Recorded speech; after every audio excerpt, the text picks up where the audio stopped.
हरिद्वार महाकुंभ में आज निरंजनी अखाड़े की पेशवाई निकलेगी। सुबह 10 बजे SMJN PG कॉलेज से निरंजनी अखाड़े की पेशवाई निकलने का कार्यक्रम शुरू होगा, जिसे लेकर निरंजनी अखाड़े और मेला प्रशासन की तरफ से तैयारियां पूरी की गई हैं। पेशवाई पूरे शहर भर से होते हुए निरंजनी अखाड़े में पहुंचेगी, जिसमें कई चीजें आकर्षण का केंद्र रहेंगी। कुंभ के लिए सबसे पहले निरंजनी अखाड़े की पेशवाई निकल रही है, जिसे भव्य रूप देने की तैयारियां चल रही हैं और इसी पेशवाई का हिस्सा मुख्यमंत्री भी बन सकते हैं, लेकिन कितने बजे यह भी क्लियर नहीं। 10 बजे शुरुआत होगी, 10 बजे ही मुख्यमंत्री को पहुंचना है। तो क्या सबसे पहले साधु संतों का ही आशीर्वाद लेंगे मुख्यमंत्री, या पहले तैयारियों का जायजा लेंगे, निरीक्षण करेंगे? हमारे संवाददाता पंकज राणा हमारे साथ बने हुए। पंकज, मुख्यमंत्री को 10 बजे पहुंचना है, 10 बजे ही पेशवाई शुरू होगी, तो क्या मुख्यमंत्री आते ही पहले पेशवाई का हिस्सा बनेंगे, या इस बीच में जब ये पेशवाई चल रही होगी इस बीच में हिस्सा बनने वाले? बिल्कुल, देखिए, पहले मुख्यमंत्री जैसे हरिद्वार पहुंचेंगे तो ये संभावना जताई जा रही है कि वो निरंजनी अखाड़े की पेशवाई में पहुंचेंगे। उसके बाद वो निरीक्षण कार्य करेंगे। मैं इस वक्त उस हॉस्पिटल में मौजूद हूं, राजीव, जो कुंभ के लिए 150 बेड का हॉस्पिटल बना है। ये बहुत महत्वपूर्ण हॉस्पिटल है, क्योंकि ये कुंभ के जो कुंभ क्षेत्र है उसमें सबसे करीब का हॉस्पिटल होगा। ये सबसे बड़ा हॉस्पिटल होगा और महत्वपूर्ण हॉस्पिटल है। जो स्वास्थ्य मेला अधिकारी है अर्जुन सिंह सेंगर जी, वो हमारे साथ में भी है, उनसे भी हम थोड़ी बातचीत कर लेते हैं कि किस तरह का रहेगा ये हॉस्पिटल, और मुख्यमंत्री आज निरीक्षण भी करेंगे। सर, काफी महत्वपूर्ण हॉस्पिटल बन गया है और पूरा शानदार तरीके से बना है। किस तरह की व्यवस्थाएं रहेंगी, सीएम निरीक्षण भी कर रहे हैं। देखिए, हमारे कुंभ मेला क्षेत्र में ही पूरे बहुत बड़े अस्पताल के रूप में, आधार चिकित्सालय के रूप में कार्य करेगा, जिसमें 150 बेड रहेंगे। 24 घंटे से इमरजेंसी सेवाएं रहेंगी और लगभग जो आवश्यक विशेषज्ञ हैं हमारे फिजिशियंस, कार्डियोलॉजिस्ट, हड्डी के डॉक्टर, आँख के डॉक्टर, ENT के डॉक्टर, ये सभी 24 घंटे इसमें सेवाएँ देंगे। हार्ट के स्पेशलिस्ट भी इसमें ऑप्शन रखे हुए हैं। तो और इसमें हमारे पास देखिए CCU ICU की भी व्यवस्था की गई है। चले हुए पेशेंट के लिए भी इसमें सर्जन्स भी हम नियुक्त करेंगे, जो प्लास्टिक सर्जन्स होंगे वो भी इसमें नियुक्त होंगे। नियुक्ति भी हो गई है। इसमें बर्न के पेशेंट का 10 बेड का हमने यहाँ रखा हुआ है। इसके अलावा जनरल पेशेंट 80 हैं। सर, CM साहब भी आ रहे हैं, तो कितना महत्वपूर्ण होगा? खुद निरीक्षण करेंगे, कोई व्यवस्थाएं अभी छूटी हैं या कंप्लीट हो गया है? ये लगभग 99% काम हो चुका है और 1-2 दिन में हमें अनुमति आज मिलने वाली है। 1-2 दिन में हम इसको शुरू करने की स्थिति में है। लगभग आज शाम तक हमारा पूरा फिनिश हो जाएगा और हम कल से इसको चालू करने की स्थिति में। तो राजीव, पूरी तरह से निरीक्षण के बाद, मुख्यमंत्री के निरीक्षण के बाद ये जो हॉस्पिटल है ये जनता को समर्पित हो जाएगा और खासकर जो कुंभ मेले में तमाम जो श्रद्धालु आएंगे उनको यहाँ पर स्वास्थ्य सेवाएं दी जाएंगी। तो काफी महत्वपूर्ण ये हॉस्पिटल रहेगा। मुख्यमंत्री इसका निरीक्षण कर लेंगे और निरीक्षण के बाद इसको सुचारू करने की अनुमति मिल जाएगी। जी पंकज, मेरा सवाल पेशवाई से जुड़ा हुआ है। आपने बताया कि 10 बजे पेशवाई शुरू होगी, हो सकता है कि 10 बजे ही मुख्यमंत्री भी उसका हिस्सा बन जाए, लेकिन ये पेशवाई कहां से शुरू होगी, कहां तक पहुंचेगी, इस बीच में क्या क्या तैयारियां हैं मेला प्रशासन की तरफ से, वो भी आप दर्शकों को बताएं। बिल्कुल राजीव, देखिए, आज 2 बड़े महत्वपूर्ण कार्यक्रम है। एक तो मुख्यमंत्री का दौरा है, वो निरीक्षण करेंगे। दूसरा महत्वपूर्ण कार्यक्रम है कुंभ के मद्देनजर जो पेशवाई निकलने वाली है। जो पेशवाई निकलेगी वो निरंजनी अखाड़े के जो कॉलेज है, एक उस कॉलेज से निकलेगी जहां पर तमाम छावनियां बनाई गई हैं और ये छावनियों से तमाम जो नांगे बाबा हैं, तमाम साधु हैं जो पिछले कई दिनों से 27 तारीख से तपस्या में लीन है, वो वहां से निकलेंगे। मेला प्रशासन पिछले 4-5 दिनों से लगातार तैयारी कर रहा है, लेकिन कुछ दिक्कतें हैं वहां पर, क्योंकि जिस मार्ग से पेशवाई निकलेगी वहां पर टूटा फूटा मार्ग है, कुछ जगह पर अस्थायी व्यवस्थाएं नहीं की गई थी, तो वहां पर कुछ समस्या हो सकती है। लेकिन क्योंकि मेला प्रशासन और जिला प्रशासन संयुक्त रूप से इस पेशवाई की तैयारी में जुटा हुआ है पिछले कई दिनों से, तो अब पेशवाई की तैयारियां लगभग पूरी हो गई है और 10:30 बजे ये पेशवाई का कार्यक्रम शुरू किया जाएगा और वहीं पर मुख्यमंत्री त्रिवेंद्र सिंह रावत के जाने की संभावना पूरी तरह से बनी हुई है। मदन कौशिक कैबिनेट मंत्री वो उसमें रहेंगे, बाबा रामदेव उसमें रहेंगे और तमाम जो बड़े साधु संत है वो इस पेशवाई कार्यक्रम में शिरकत करेंगे। तो कह सकते हैं कि कुंभ का आगाज साधु संतों के हिसाब से हरिद्वार में राजीव हो चुका है और आज जो पेशवाई निकलेगी निरंजनी अखाड़े की सबसे पहली पेशवाई होगी। उसके बाद तमाम जो अखाड़े हैं, चाहे जूना अखाड़े की बात करें, आवाहन अखाड़े की बात करें या उसके बाद बड़ा उदासीन अखाड़े की बात करें, ऐसे तकरीबन 13 अखाड़े हरिद्वार में हैं जो डेरा डाल चुके हैं। उनकी सबके धर्म ध्वजा का फहराने काम, नगर प्रवेश की प्रक्रिया, पेशवाई की प्रक्रिया, ये प्रोग्राम शुरू हो गए हैं। तो अब सरकार भले ही 1 अप्रैल से कुंभ की बात कर रही हो, लेकिन हरिद्वार में कुंभ जैसी रौनक आज नजर आने लगी है और जब पेशवाई आज निकलेगी तो पूरी तरह से ये दिख जाएगा कि साधु संतों ने। पंकज, बहुत शुक्रिया आपका जानकारी के लिए, लेकिन अपडेट्स के लाएंगे क्योंकि 10 बजे CM को पहुंचना है। 10 बजे ही पेशवाई की शुरुआत होगी और हो सकता है, बताया जा रहा है कि बाबा रामदेव, कैबिनेट के कुछ मिनिस्टर्स भी इसका हिस्सा बन सकते हैं और मुख्यमंत्री भी 10 बजे इसका हिस्सा बन सकते हैं। हरिद्वार में जूना, अग्नि और किन्नर अखाड़ा की नगर प्रवेश के दरमियान भव्य स्वागत हुआ और इसके बाद अखाड़ों के महामंडलेश्वर ने क्या कुछ कहा है वो सुनिए। कुंभ मेला का एक प्रारंभिक शुभ यात्रा है जो हम सभी लोग नगर प्रवेश के रूप में मनाते हैं।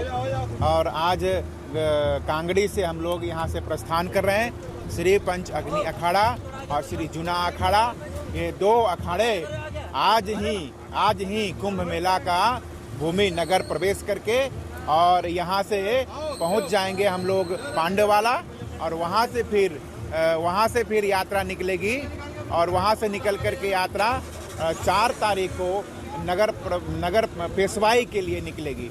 आज किन्नर अखाड़ा जूना अखाड़े के साथ पहुंच रहे अखाड़ा परिषद अध्यक्ष ने स्वागत किया सारी देवी देवताओं का। आज से इससे सुंदर दिन नहीं हो सकता जहां सन्यासी और सभी लोगों ने किन्नर अखाड़े को और किन्नरों को गले से लगाया। हरिद्वार कुंभ दिव्य माँ गंगा की तट पे, जगत जननी पतित पावनी माँ गंगा की तट पे दक्ष महादेव, माया देवी और मेरे भैरव के आशीर्वाद से ये कुंभ हमारे लिए बहुत सुंदर ही रहेगा।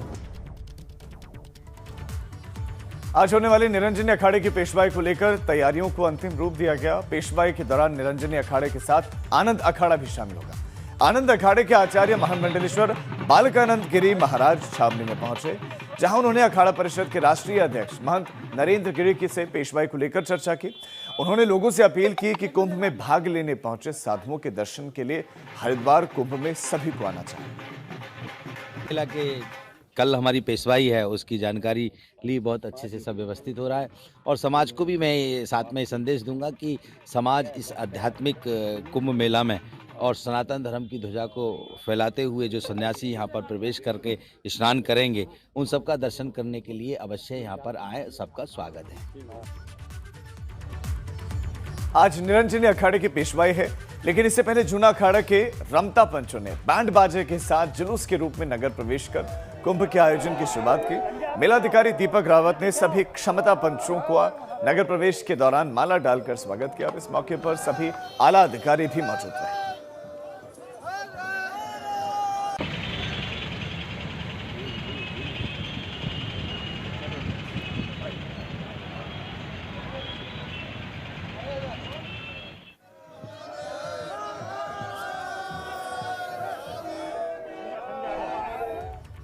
बात करते हैं बजट की। गैरसैंण में विधानसभा बजट सत्र का तीसरा दिन है आज। नियम 310 के तहत कांग्रेस चर्चा की मांग कर सकती है। आपदा के मुद्दे पर कांग्रेस चर्चा चाहती है और इसीलिए नियम 310 के तहत कांग्रेस चर्चा की मांग कर सकती है और राज्यपाल के अभिभाषण पर आज चर्चा होनी है। आज सदन में प्रस्ताव लाया जाएगा, धन्यवाद प्रस्ताव सदन में लाया जाएगा। लेकिन इस बीच में कांग्रेस नियम 310 के तहत आपदा पर चर्चा की मांग कर रही है। तो आज कांग्रेस सदन में ये मांग कर सकती है नियम 310 के तहत कि आपदा पर चर्चा करें, बाकी चीजों पर बाद में। तो उत्तराखंड उत्तर प्रदेश जमींदारी विनाश और भूमि व्यवस्था अधिनियम 1950 संशोधन विधेयक 2021 को स्थापित किया जाएगा। इसके साथ साथ उत्तराखंड पंचायती राज संशोधन विधेयक 2021 को भी स्थापित किया जाएगा। और अब सीधा रुख करते हैं हमारे संवाददाता का। रवि कैंतुरा हमारे संवाददाता हमारे साथ जुड़े इस खबर पर ज्यादा जानकारी के साथ, जो डिटेल जानकारियां देंगे कि आज क्या क्या होगा। आज के दिन रवि क्या क्या रहेगा सदन में, आप दर्शकों को बताएं। जी बिल्कुल, देखिए राजीव, 11 बजे से सदन की कार्यवाही शुरू हो जाएगी। आज तीसरा दिन है गैरसैंण में बजट सत्र का और ऐसे में जो सबसे महत्वपूर्ण है वो ये है कि नियम 310 के तहत आज कांग्रेस विपक्ष के रूप में आज यहाँ पर जो आपदा से जुड़ा हुआ जो मुद्दा है उस पर चर्चा के लिए कह सकती है। और इसके साथ ही अगर हम बात करें तो उत्तर प्रदेश उत्तराखंड भूमि जो व्यवस्था अधिनियम है 1950 को संशोधित विधेयक 2021 को सदन के पटल पर रखा जाएगा। राज्यपाल के अभिभाषण पर आज भी धन्यवाद प्रस्ताव होगा। तो इसमें जो 310 के तहत अगर जो विपक्ष है वो चर्चा की मांग करता है तो आपदा के मुद्दे पर, क्योंकि अगर हम आज भी बात करें तो इस मुद्दे पर सरकार को घेरने की विपक्ष पूरी कोशिश करेगा। जो 1 तारीख से बजट सत्र शुरू हुआ और जो 2 दिन रहे, इन 2 दिनों में कल की अगर हम बात करें तो कल जिस तरीके से जो यहाँ पर घाट नंदप्रयाग मोटर मार्ग को लेकर आंदोलन हुआ था, विपक्ष ने उस पर अपने सवालों पर जो है सरकार को घेरने की कोशिश की और पूरी तरीके से विपक्ष ने वॉकआउट करके सदन के बाहर जो है विधानसभा जो परिसर है उसके गेट पर धरने पर बैठ गया था। और उसके बाद भले ही सदन चलता रहा लेकिन विपक्ष जो है मौजूद नहीं रहा और उसके बाद जो है विपक्ष के तमाम जो नेता, प्रतिपक्ष हो, उपनेता हो, ये सब वहां से घर चले गए। तो आज जो आपदा को लेकर अगर विपक्ष सरकार को घेरने की पूरी कोशिश कर सकता है और ये देखना होगा कि किस तरीके से जो है आज के सदन में गहमा गहमी रहती है। इसके अलावा कई विधेयक हैं जिनको सदन के पटल पर रखा जाना है, और जिनको जो संशोधित विधेयक है, पंचायती राज विधेयक है, जिसको सदन के पटल पर रखा जाना है। और इसके साथ ही जो राज्यपाल का जो अभिभाषण हुआ था उस पर धन्यवाद प्रस्ताव जो है तमाम विधायकों के द्वारा रखे रवि, यानी कि जाएंगे। कुल मिलाकर हंगामे के आसार बने हुए हैं। बहुत शुक्रिया रवि आपका इस तमाम जानकारी के लिए। तो गैरसैंण विधानसभा सत्र, बजट सत्र चल रहा है और तीसरा दिन और हंगामे के आसार। गैरसैंण विधानसभा में बजट सत्र के दूसरे दिन महंगाई और घाट नंदप्रयाग के ग्रामीणों पर हुए लाठीचार्ज के मामले पर विपक्ष ने हंगामा किया। अब इसको लेकर विपक्ष के विधायक सदन से वॉकआउट कर गए और विधान भवन के गेट के बाहर धरने पर बैठ गए। कांग्रेस का कहना है कि ग्रामीणों के साथ पुलिस ने बर्बरता की है, इसलिए इस पर सरकार को माफी मांगनी चाहिए। हालांकि सरकार का कहना है कि विपक्ष के नेताओं की मंशा सदन चलाने की है ही नहीं। विपक्ष अपनी गलती को छिपाना चाहता है। विपक्ष को यह शर्म नहीं आती कि अगर इतना महत्वपूर्ण कल का घटना थी तो आप 310 में लेकर नहीं आए। आपके लिए कल का आंदोलन महत्वपूर्ण नहीं था, आप उसे तो 58 में लेकर आए, तो क्या उसको 310 में नहीं आना चाहिए था अगर आप इतना महत्वपूर्ण थे? इसका मतलब कांग्रेस के मित्रों के लिए यह विषय महत्वपूर्ण है ही नहीं था। दूसरी बात, कांग्रेस के मित्र प्रारंभ से ही सदन को चलाने के पक्ष में नहीं है। महामहिम का अभिभाषण होता है, कांग्रेस के मित्र तत्काल बिना पढ़े, बिना बटे प्रतियां और हाउस छोड़कर बाहर आ जाते हैं। एक पुलिस वाला महिला को हाथ से पीट रहा है, महिला पुलिस तो वहाँ थी ही नहीं, और पानी छोड़ा गया, महिलाएं अपना मुंह पोंछ रही थी, साड़ी निचोड़ रही थी, तो इसका मतलब इतना ज़्यादा पानी फेंका गया था कि घोर ठंड में, उस समय 5 बज रहा था, घोर ठंड में महिलाओं का उत्पीड़न किया गया। एक और माननीय मुख्यमंत्री जी कहते हैं सबसे छोटी बेटी के नाम की पट्टिका करके बाहर लगेगी, यानी हम महिलाओं के इतने बड़ी समर्थक हैं, और दूसरी ओर उन्हें वो पिट रही हैं, पानी की बौछारें सह रही हैं। और आज पूर्व सीएम हरीश रावत भराड़ीसैंण पहुंचेंगे। 4 मार्च को घाट जाने वाले हैं पूर्व सीएम हरीश रावत, और घाट में जो घटना हुई उसके विरोध में हरीश रावत देंगे धरना। ये एक बड़ी खबर आपको देते हैं, यानी कि मसले पर राजनीति तो शुरू भर हुई है, अब ये और बढ़ने वाली है। हरीश रावत का पहुंचना और हरीश रावत का पहुंचकर धरना देना, ये थोड़ी सी चुनौतियां पैदा जरूर करेगा। नंदप्रयाग मार्ग पर सांकेतिक धरना देंगे हरीश रावत। ये एक बड़ी खबर आपको देते हैं कि मामले में हरीश रावत ने ये पोस्ट लिखा है, ये ट्वीट उन्होंने किया, और ट्वीट करके तस्वीरें तो साझा की ही, सवाल भी उन्होंने उठाए।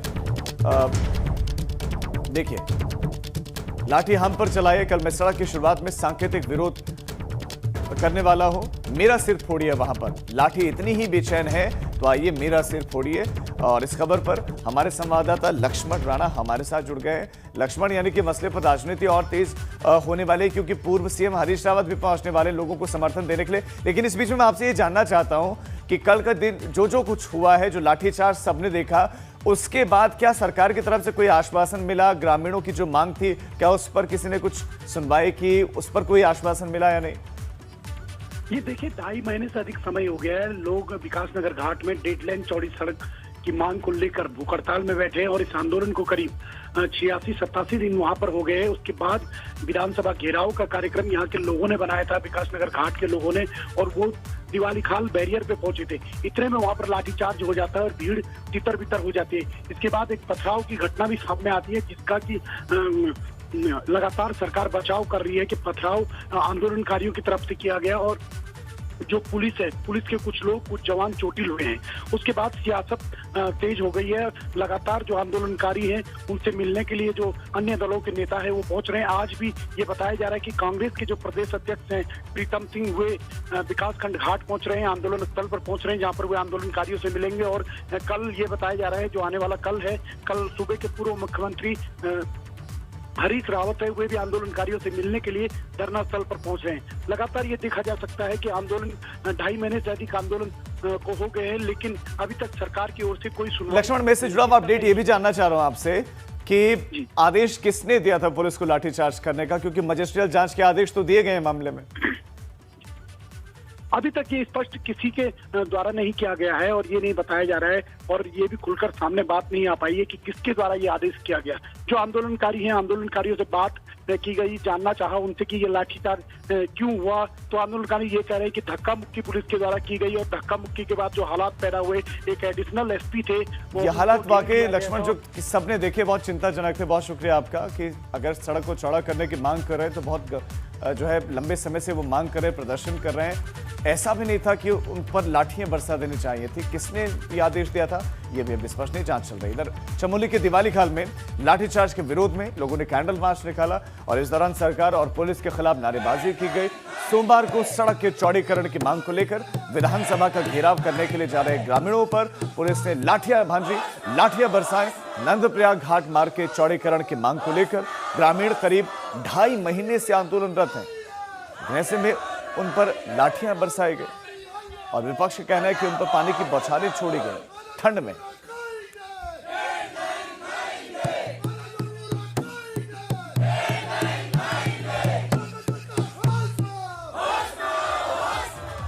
सिंगर जुबिन नौटियाल ने मुख्यमंत्री को 13,91,000 रुपए का चेक सौंपा। जुबिन नौटियाल ने मंगलवार को सीएम आवास पर मुख्यमंत्री त्रिवेंद्र सिंह रावत से शिष्टाचार भेंट की और इस दौरान जुबिन ने आपदा राहत के तहत मुख्यमंत्री राहत कोष के लिए 13,91,111 रुपए का चेक सौंपा।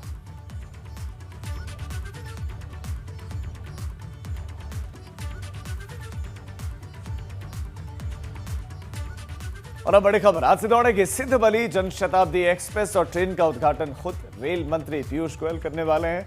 कोटद्वार में दोपहर 1 बजे इसका ये कार्यक्रम होने वाला है और राज्यसभा सांसद अनिल बलूनी भी इस कार्यक्रम का हिस्सा बनेंगे। राज्यसभा सांसद अनिल बलूनी की ही ये पहल और इस कार्यक्रम का उद्घाटन होने वाला है आज। गढ़वाल सांसद तीरथ सिंह रावत, वन मंत्री हरक सिंह रावत भी इसका हिस्सा बनेंगे और उद्घाटन करने वाले हैं खुद रेल मंत्री।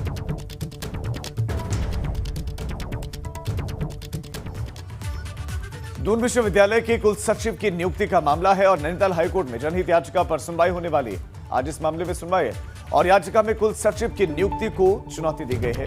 कुल सचिव की नियुक्ति को चैलेंज किया गया।